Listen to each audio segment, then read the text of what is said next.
Hello বন্ধুরা, এবার আমরা শুরু করছি ক্লাস 9-এর কোষে দেখি 10.1-এর সাতের অঙ্কটা। দেখো, বলছে আমার দিদি অরুণ মামার দোকান থেকে 255 টাকা একটা ছাতা কিনলো।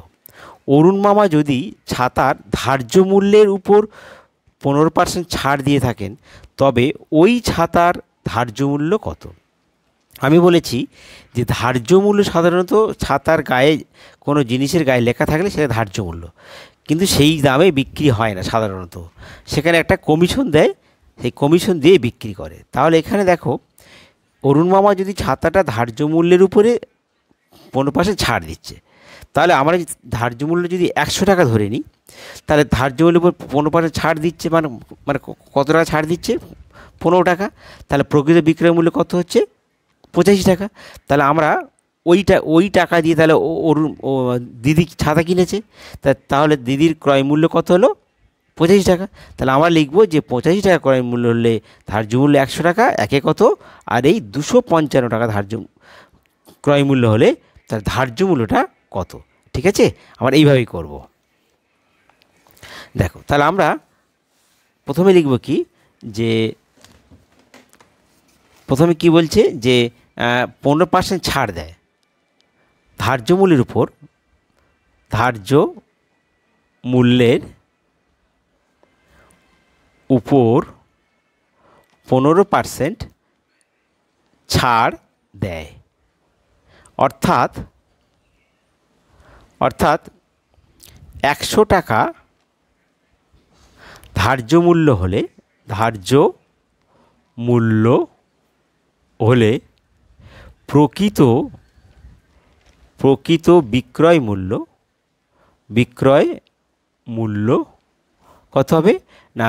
100 বিয়োগ 15 টাকা, মানে কত? 85 টাকা। তাহলে দিদি এই টাকা দিয়ে কিনেছে, দোকানদার বিক্রি করেছে এই টাকায়, আর দিদি কিনেছে। অতএব দিদির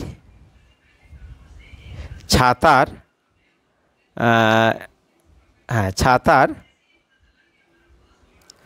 ক্রয় মূল্য কত? 85 টাকা। তাহলে এবারে আমরা লিখব অতএব 85 টাকা ক্রয় মূল্য হলে ধার্য মূল্য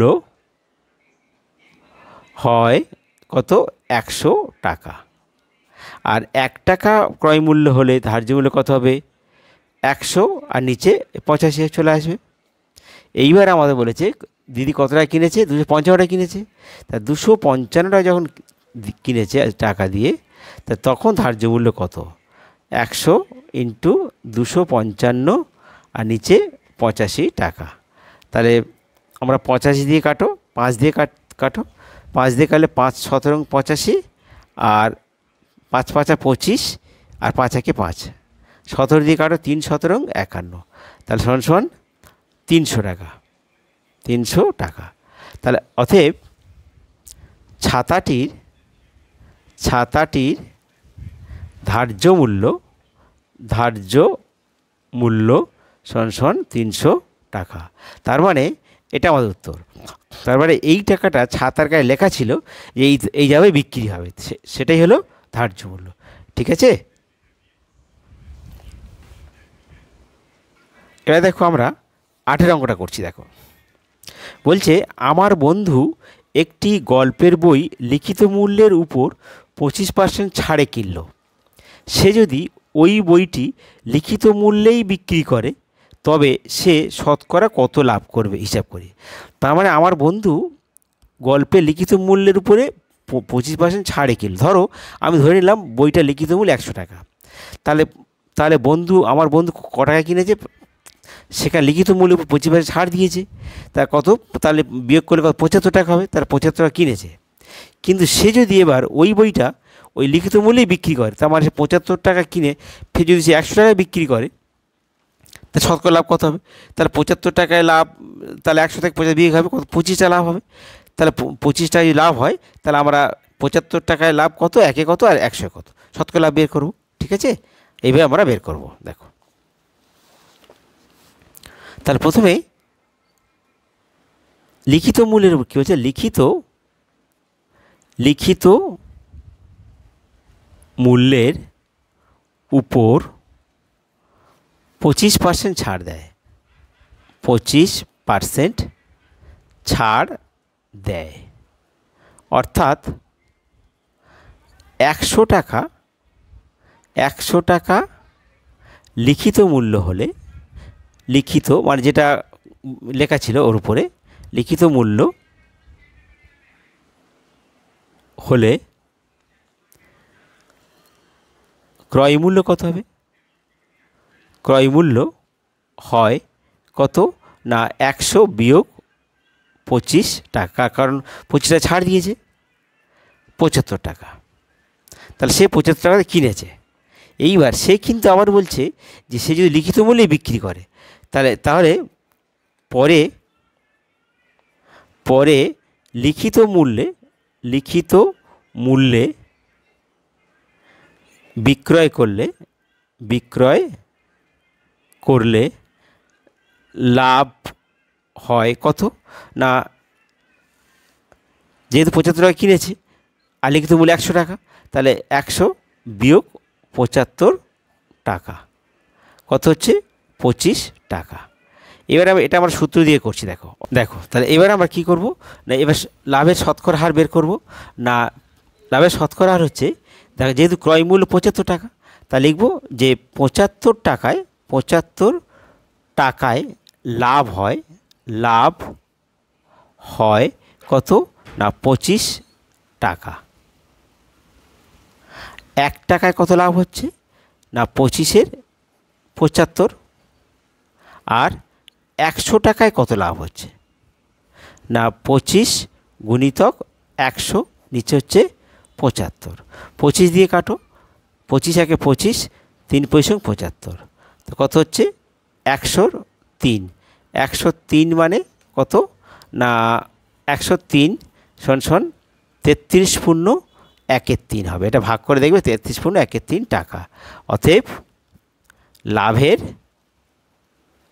লাভের শতকরা হার সমান 33 পূর্ণ 1/3%।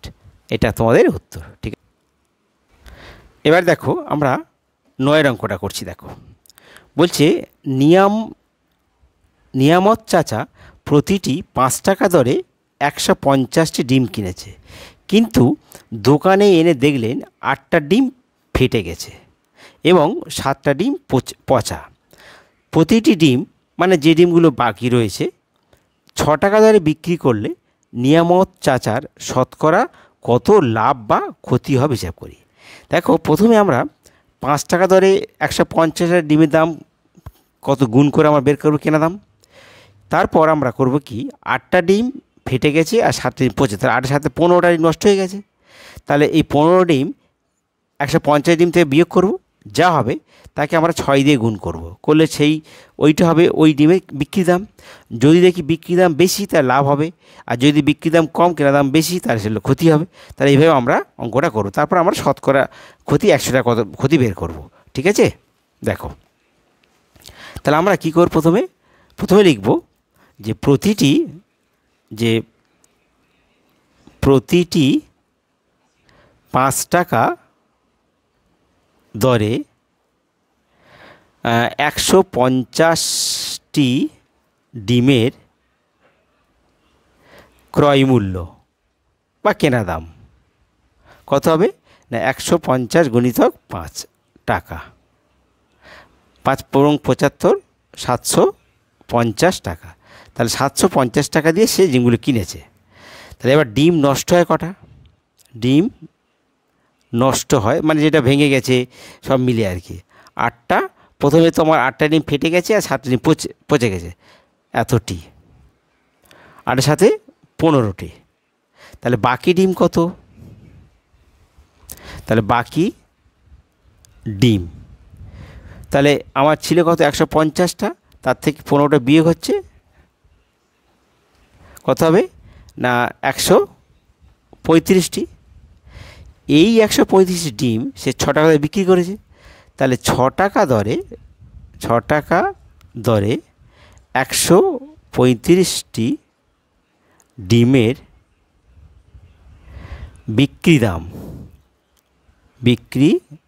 দাম কত হবে না 135 গুণিতক 6 এত টাকা।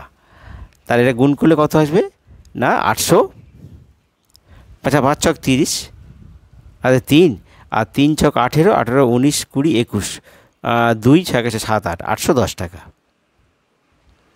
তাহলে তাহলে আমি দেখো টোটাল 750 টাকা ডিম কিনলাম, আর নষ্ট হওয়ার পরেও আমি ডিম বিক্রি করলাম 810 টাকা, তাহলে বিক্রি দাম বেশি, তাহলে লাভ হবে। অতএব লাভ হয় কত, লাভ হয় সমান সমান 810 বিয়োগ 750 এত টাকা। তাহলে কত হবে, বিয়োগ করে 0 5 11 6 60 টাকা। এবারে এটা আমরা সূত্র দিয়ে করছি, দেখো। অতএব লাভের শতকরা হার সূত্রটা কী ছিল, মোট লাভ বাই মোট লাভ, তা মোট লাভ কত 60 টাকা, আর মোট লাভ বাই আসবে কেনা দাম, তা কেনা দাম কত, কেনা দাম 750 টাকা, 750 টাকা, আর ইন্টু শতকরা 100 এত পার্সেন্ট। তাহলে এর কথা হচ্ছে, এটা ওই কিউনিও না করে আমার সূত্র দিয়ে করছি, দেখো। তাহলে একটা শূন্য একটা কেটে গেল, একটা শূন্য, না এটা থাকছে এটা, তাহলে এটা আমরা 5 দিয়ে কাটো, 5 দিয়ে কাটলে আসবে 5 পনেরো 75, আর 5 দুগুণে 10, 4 পনেরো 60, তাহলে 4 দুগুণে 8, 4 দুগুণে 8%। অতএব লাভের হার শতকরা 8%। ঠিক আছে, এটা আমাদের উত্তর। ঠিক আছে বন্ধুরা, তোমাদের যদি ভিডিও ভালো লাগে তোমরা সাবস্ক্রাইব করো, লাইক করো এবং শেয়ার করো, আর তোমাদের সমস্যাগুলো তোমরা কমেন্ট বক্সে লিখে জানিয়ে দেবে। ঠিক আছে।